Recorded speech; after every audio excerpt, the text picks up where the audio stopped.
Moj app பார்த்தீங்கன்னா வந்து maximum of the people வந்து யூஸ் பண்ணுவீங்க. இந்த மோஜ் ஆப் நம்ம வந்து யூஸ் பண்ணிட்டு இருக்கிறப்ப ஆட்டோமேட்டிக்கா பார்த்தீங்கன்னா வெளியில வந்துடும். அதுக்கப்புறம் பார்த்தீங்கன்னா நெட் அந்த ஆப்ல ரொம்பவே ஸ்லோவா வந்து இருந்துட்டு இருக்கும். அதுக்கப்புறம் பார்த்தீங்கன்னா சரியா வந்து ஒர்க் ஆகாது. அடிக்கடி பார்த்தீங்கன்னா வந்து ஹேங் ஆகும் அந்த ஆப். ஸோ இந்த மாதிரி ப்ராப்ளம் எல்லாமே நீங்க வந்து மோஜ் ஆப்ல வந்து ஃபேஸ் பண்ணிட்டு இருந்தீங்கன்னா அந்த ப்ராப்ளம் எப்படி வந்து ஃபிக்ஸ் பண்றது அப்படிங்கறதான் டீடைலா இந்த வீடியோல நம்ம வந்து பார்க்க போறோம். பார்க்கறதுக்கு முன்பாக நம்ம சேனலை சப்ஸ்கிரைப் பண்ணாம இருந்தீங்கன்னா சப்ஸ்கிரைப் பண்ணிடுங்க. பெல் ஐக்கானை கிளிக் பண்ணி ஆல் அப்படின்றத செட் பண்ணிடுங்க. ஸோ ஃபர்ஸ்ட் ஆஃப் ஆல் நீங்க என்ன பண்றீங்க அப்படின்னு பார்த்தீங்கன்னா செட்டிங்ஸ் வந்து ஓப்பன் பண்ணிடுங்க. உங்க போன்ல இருக்கக்கூடிய செட்டிங்ஸ் வந்து ஓப்பன் பண்ணிடுங்க.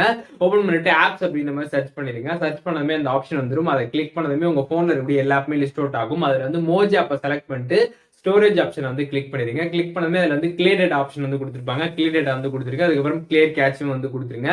ஆனா இது ரெண்டு நீங்க கொடுக்கறதுக்கு முன்பாக பாத்தீங்கன்னா வந்து உங்களோட அக்கௌண்ட்டை நீங்க வந்து கரெக்டா வந்து பாத்துக்கணும். ஏன்னா உங்களோட அக்கௌண்ட் பாத்தீங்கன்னா அந்த மோஜ் ஆப்ல இருந்து கம்ப்ளீட்டா வந்து லாக் அவுட் ஆயிடும். அதனால நீங்க வந்து மெயில் ஐடி கிரியேட் பண்ணி வந்து உங்களோட அக்கௌண்ட் ஓப்பன் பண்ணீங்களா இல்ல வந்து மொபைல் நம்பரை வச்சு கிரியேட் பண்ணீங்களா அப்படின்றது எல்லாமே தெரிஞ்சு வச்சுக்கிட்டு அதுக்கப்புறமா வந்து கிளியர் டேட்டா வந்து கொடுங்க. ஸோ கிளியர் டேட்டா கொடுத்ததுக்கு அப்புறம் என்ன பண்றீங்க அப்படின்னு பாத்தீங்கன்னா பிளே ஸ்டோர் வந்து ஓப்பன் பண்ணிடுங்க. ஓப்பன் பண்ணிட்டு மோஜ் அப்படின்னு நம்ம சர்ச் பண்ணதுமே அந்த ஆப் வரும். ஸோ வந்ததுமே எதுவும் அப்டேட் கேட்டிருக்கு அப்படிங்கறத செக் பண்ணுங்க. அப்படி அப்டேட் கேட்டதா ஃபர்ஸ்ட் அப்டேட் பண்ணிடுங்க. அப்டேட் பண்ணிட்டு அதுக்கப்புறம் உங்களோட மோஜ் ஆப் வந்து ஓப்பன் பண்ணுங்க. ஓப்பன் பண்ணதுமே பார்த்தீங்கன்னா லாங்குவேஜ் செலக்ட் பண்ண சொல்லுவாங்க. லாங்குவேஜ் செலக்ட் பண்ணிட்டு நீங்க வந்து மெயில் கொடுத்து லாகின் பண்ணீங்களா இல்லாட்டி வந்து பாத்தீங்கன்னா மொபைல் நம்பர் கொடுத்து லாகின் பண்ணீங்களான்றது உங்களுக்கு தான் தெரியும். ஸோ அதை நீங்க எதுன்றதை செலக்ட் பண்ணி லாகின் பண்ணிடுங்க. ஸோ லாகின் பண்ணதுக்கு அப்புறம் பாத்தீங்கன்னா நீங்க முன்னாடி ஃபேஸ் பண்ணிட்டு இருந்த எந்த விதமான இஷ்யூமே பாத்தீங்கன்னா உங்களுக்கு வந்து வராது.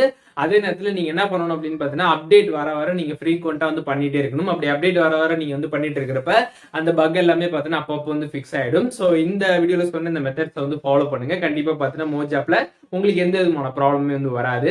ஸோ இந்த வீடியோ உங்களுக்கு யூஸ்ஃபுல்லா இருந்துச்சுன்னா ஒரு லைக் பண்ணிக்கோங்க. உங்களோட நண்பர்களுக்கு வந்து ஷேர் பண்ணுங்க. வேற என்ன கண்டென்ட் நம்ம சேனல்ல வந்து போஸ்ட் பண்ண நினைக்கிறீங்களோ அதை வந்து கமெண்ட் செக்ஷன்ல லீவ் பண்ணுங்க. அதற்கான வீடியோஸ்மே அடுத்தடுத்து நம்ம சேனல்ல வந்துகிட்டே இருக்கும்.